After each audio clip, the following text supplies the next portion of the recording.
Welcome back to A Scottish Castle a Day, brought to you by bagtownclans.com. I'm your host, Colin MacDonald, and today we're heading to the rugged coastline of Western Scotland to explore Dunstaffnage Castle. This formidable stronghold, perched on a rocky promontory at the entrance to Loch Etive, has witnessed centuries of Scottish history, from the fierce clashes between the McDougalls and Robert the Bruce to its role in the Jacobite risings. Dunstaffnage Castle, known in Scottish Gaelic as Castell Dunstaffnage, is one of the oldest stone castles in Scotland, built in the 13th century as part of a local group of ancient castles that includes Castle Sween and Castle Teorum. Dunstaffnage stands guard over a highly strategic location, protecting the seaward approaches from the Firth of Lorn to the interior of Scotland through the Pass of Brander. This massive fortress continues to awe visitors, its sturdy walls a reminder of a time when control over land and sea was fiercely contested. Before the stone walls of Dunstaffnage rose from this dramatic landscape, there may have been an ancient Dalria Tan stronghold here, dating as far back as the 7th century. Legend even claims that the famous Stone of Destiny was housed at Dunstaffnage before it was moved to Scone Palace in 843. However, some historians suggest more likely candidates for this honour are Dunad or Iona. Regardless, Dunstaffnage's location along the rugged Argyll coast would have made it a critical site long before the imposing castle we see today was constructed. The castle as we know it began to take shape in the 13th century under the MacDougall Lords of Lorn. The McDougalls were descendants of Somerled, the powerful Lord of the Isles, and it was likely his grandson, Duncan MacDougall, who built Dunstaffnage. Duncan's family was deeply rooted in the region. He also founded Ardchatton Priory nearby and sought to solidify his power with this formidable new stronghold. Duncan's son, Ewan MacDougall, further expanded the family's influence, even styling himself as King of the Isles, despite the MacDonalds holding that official title. Ewan likely added the 3 round towers to the castle, enhancing its defences and making a bold statement of the MacDougalls' power. By the late 13th century, the castle's thick walls were already serving a critical role in guarding the surrounding lands and waters from potential invaders. But this dominance didn't last forever. As with many powerful Scottish families, the MacDougalls found themselves on the wrong side of history during the Wars of Scottish Independence. They backed John Balliol against Robert the Bruce, a choice that would lead to disaster for their clan. In 1308, Robert the Bruce decisively defeated the MacDougalls at the Battle of the Pass of Brander.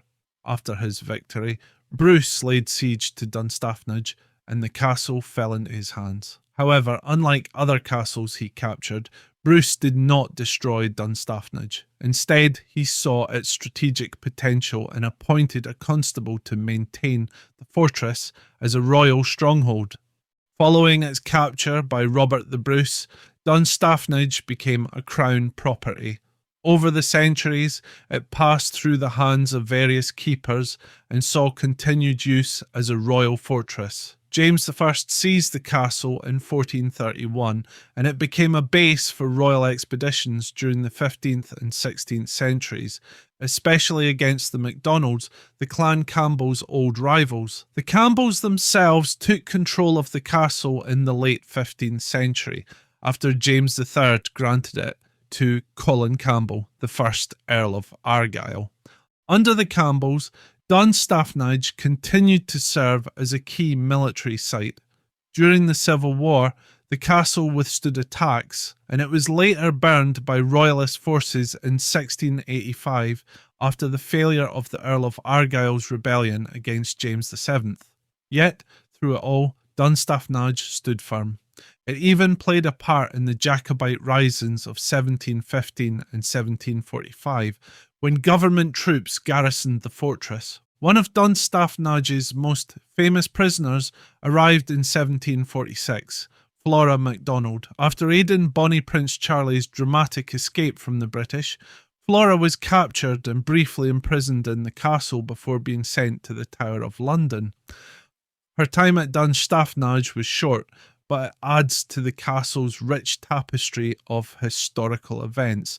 The architecture of Dunstaffnage is as impressive as its history. The castle's thick stone curtain walls stand up to 60 feet tall, wrapping around a roughly rectangular courtyard. Originally, only narrow arrow slits broke the surface of the walls, but these were later widened into gun loops as warfare evolved. The three round towers that Ewan McDougalls added are still prominent features today, although the East Tower was replaced by a gatehouse in the 15th century when the Campbells rebuilt much of the structure. The gatehouse, a 4-storey tower, was remodelled in the 18th century to serve as a more comfortable residence for the Campbells. While much of the castle has been altered or rebuilt over the years, it still retains the imposing presence it had during its medieval heyday. And like many ancient Scottish castles, Dunstaffnage has its ghost. The Elmaid of Dunstaffnage, a type of gruagach, is said to haunt the castle. Her appearances linked to significant events in the lives of the hereditary keepers, the captains of Dunstaffnage. By the 19th century, Dunstaffnage had fallen into decay, and an accidental fire in 1810 rendered the gatehouse uninhabitable.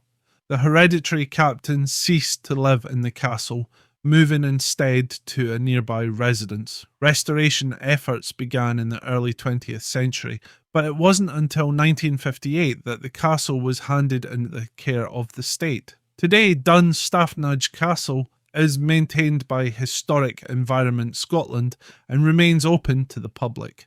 The hereditary captain of Dunstaffnage still holds the title, although it is now more ceremonial, requiring only that they spend 3 nights in the castle each year.